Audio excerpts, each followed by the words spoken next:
everybody, welcome, and as always, thank you for sticking with me. Today I'm going to settle an argument once and for all, and in order to do so, I shall post my sources on the screen and in the description box below.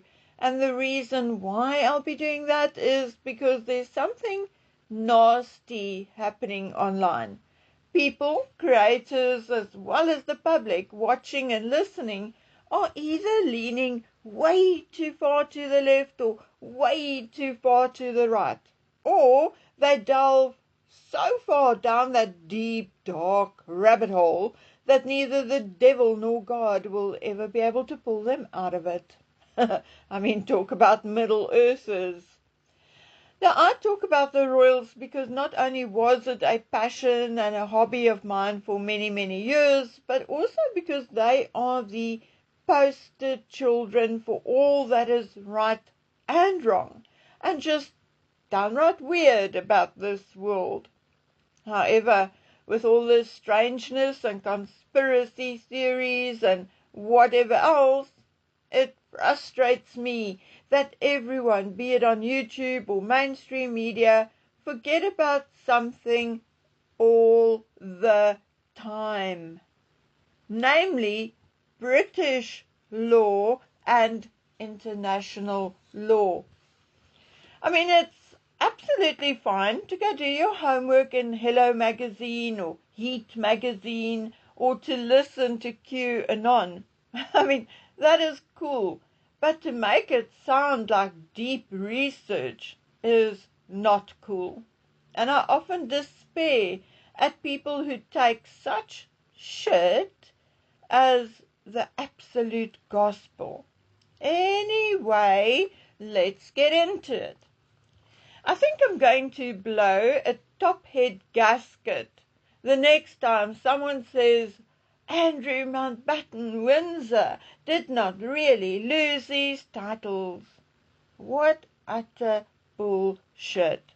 Look, I personally do not trust Charles as far as I can throw him, but you have to be pretty thick not to know that if he wants to do something of consequence, he will make sure that he has the best lawyers money can buy on his team. And I guess also a few judges. But that is a story for another day and has nothing, absolutely nothing to do with today's story.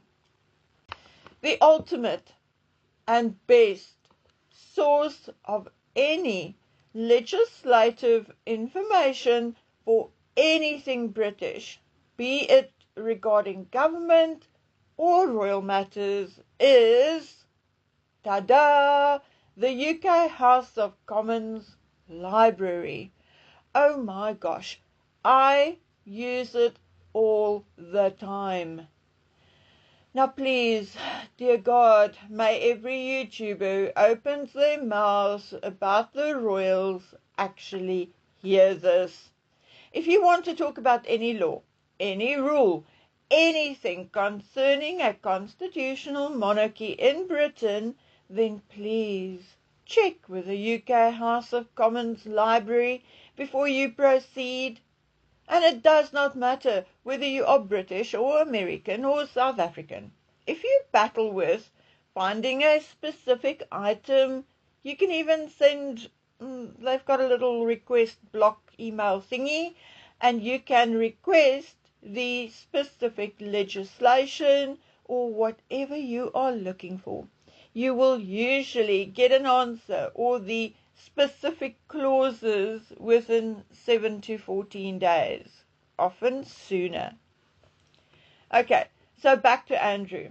YouTubers keep talking about Andrew, who has not really lost his titles and who is actually still a prince and a duke because there is no paperwork to prove otherwise. Well, sorry, boo, you are dead wrong. As much as I would like to trash Charles and call him out as a liar. On this channel, we are number one, fair, even to those we do not like. And number two, we do our homework. And number three, we do not knowingly and willfully lie. So, back to Andrew once again. First and foremost, Charles did not lie in his statement to the public. For all practical, legal, legal, and official purposes, the titles are gone.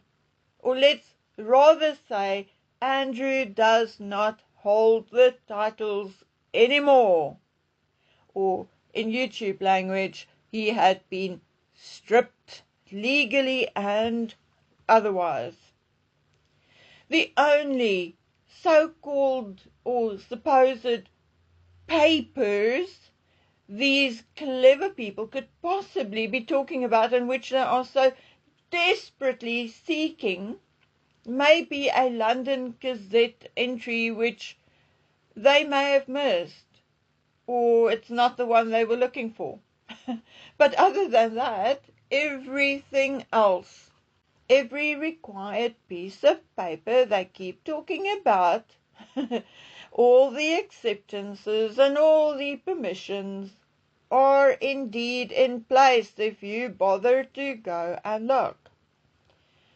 Now, when I get to the ducal title, I will tell you why we have not seen that royal decree some may have been expecting to see in the London Gazette. But first, I'm going to deal with the title of Prince. The title of Prince is a royal style controlled entirely by the monarch's royal prerogative. And you can go read about that in UCL Blocks, link in the description box. So what action did Charles take to strip Andrew of his princely title? Well, he issued a letters patent under the Great Seal of the Realm dated November 3rd, 2025. That is from the Independent, link in the description box. The result of this action was that it was explicitly, clearly, and officially declared that Andrew was no longer entitled to the style of His Royal Highness or the title and dignity of Prince. He is officially and legally just Andrew Mountbatten Windsor, and that you will get from the House of Commons Library, UK Parliament. In this instance, a notice was posted in the London Gazette on the 5th of November 2025, and it reads, "The King has been pleased by letters patent under the Great Seal of the Realm dated 3rd of November 2025 to declare that Andrew Mountbatten Windsor shall no longer be entitled to hold and enjoy the style, title or attribute of Royal Highness and the titular dignity of Prince." That was in the London Gazette on the 5th of November 2025.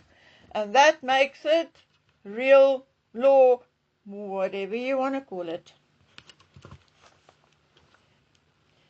At the time, the Lord Chancellor, David Lammy, was instructed via royal warrant to prepare the necessary letters patent. So, my dear subscribers, Andrew Mountbatten Windsor does not in any way, shape or form have his HRH styling or title as Prince. It is gone. Poof! No matter what anyone tries to tell you, the King requested it, Parliament agreed to it, no objections were received after the publication, and the royal warrant and letters patent had been filed. Those are the official and more definite, the only legal papers you will find. And that is all that is needed. If a new law is issued or a new decree, that is how it goes. It gets published, there are no objections, it gets accepted, filed and published in the London Gazette. Here in South Africa, it is the Government Gazette. In America, it is the, I think, Gazette of Congress or something like that. But we all have this kind of, like almost a government newspaper that comes out with all these changes to legislation. Anyway, like I said again, more definite and more legal than this, you cannot get. It's done. Again, all the links to my research is in the description box.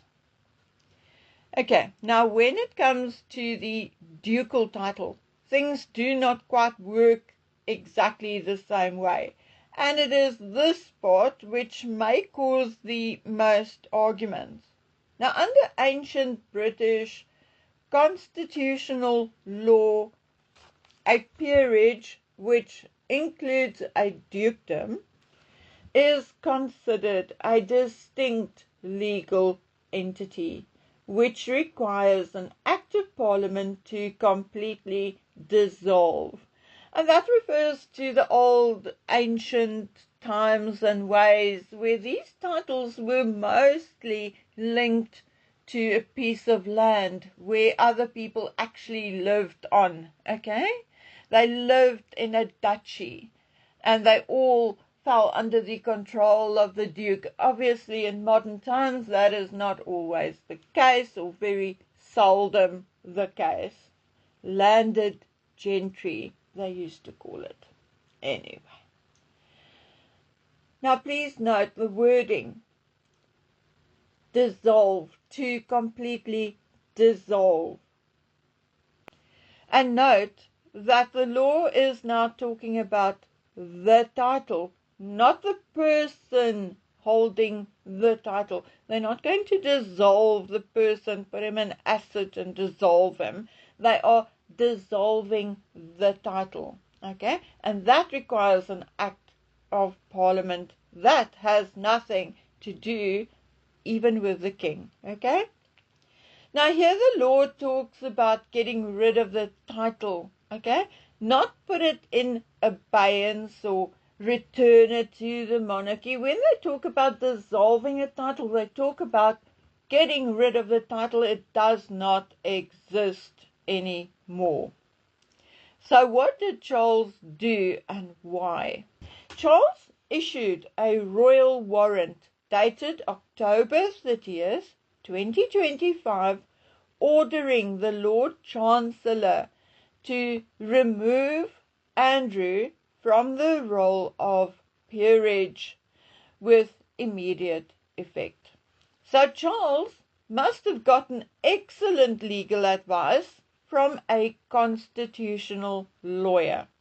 Because instead of wasting time of going through the process of hearings and debates and whatnot, Charles used an executive shortcut, okay, by throwing or having Andrew thrown off the peerage roll. And what does that mean? That means Andrew is legally banned from, number one, using the title.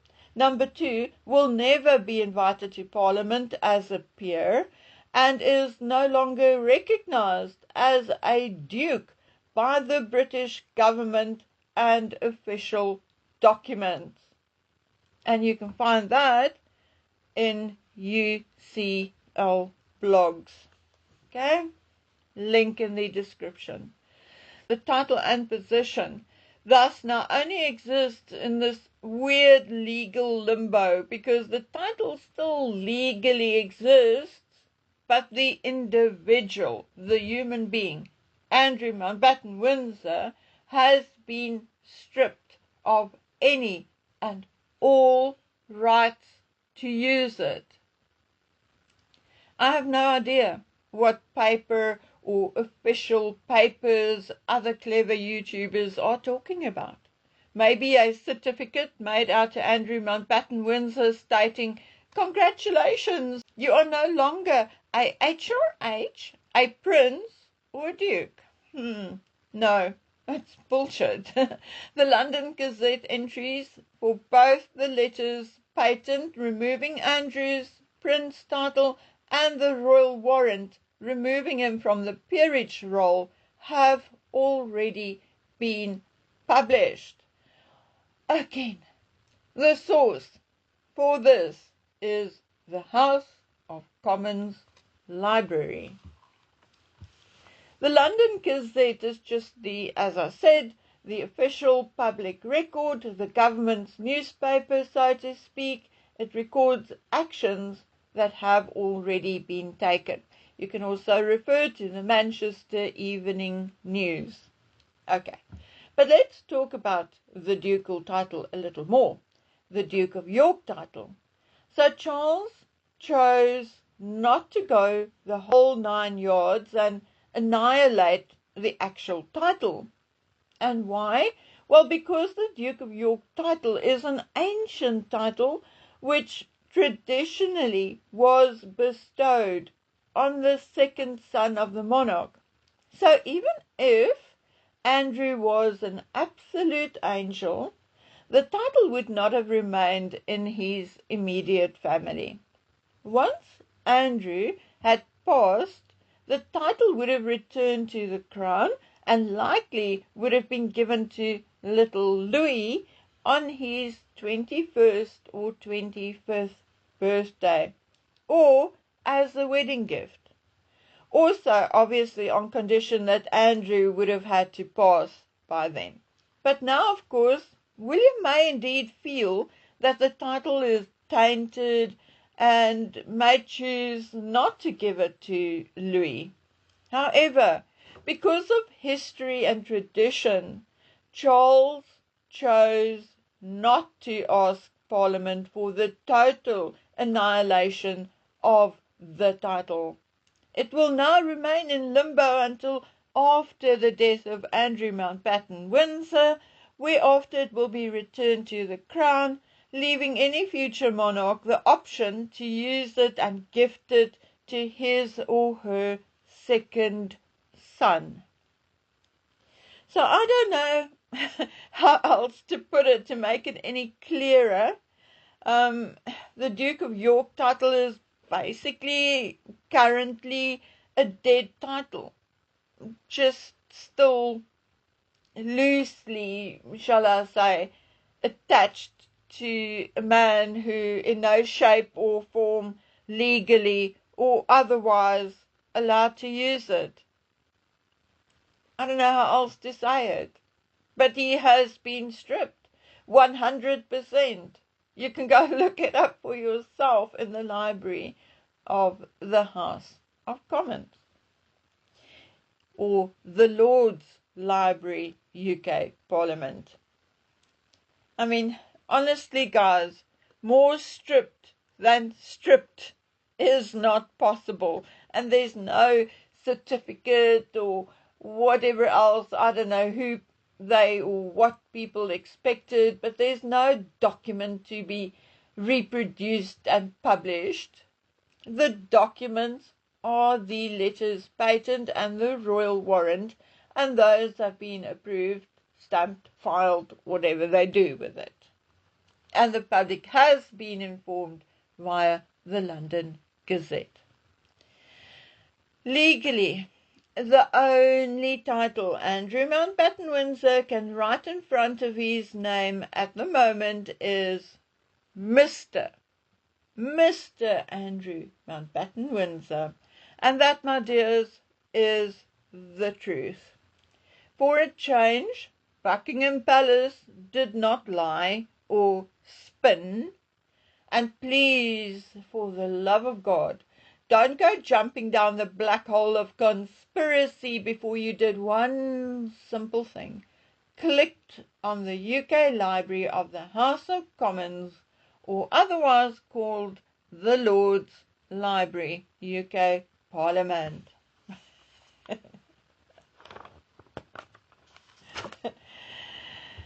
Oh, God. I've actually had a huge fight with someone I've been friends for 7 years because she chose to believe another YouTuber instead of the facts as given by UK Parliament, as given by the London Gazette. Now, I don't know if you have all of this, how much more can you prove to someone that you're actually giving them the facts? So anyway, guys, that is it. More than that, I do not have to show you. Except to repeat, Andrew Mountbatten Windsor has been completely stripped of any and every title he's ever held. Amen. Okay, guys and girls, please take good care of yourselves, stay vigilant, and obviously stay safe. And why? Because I love you. Bye.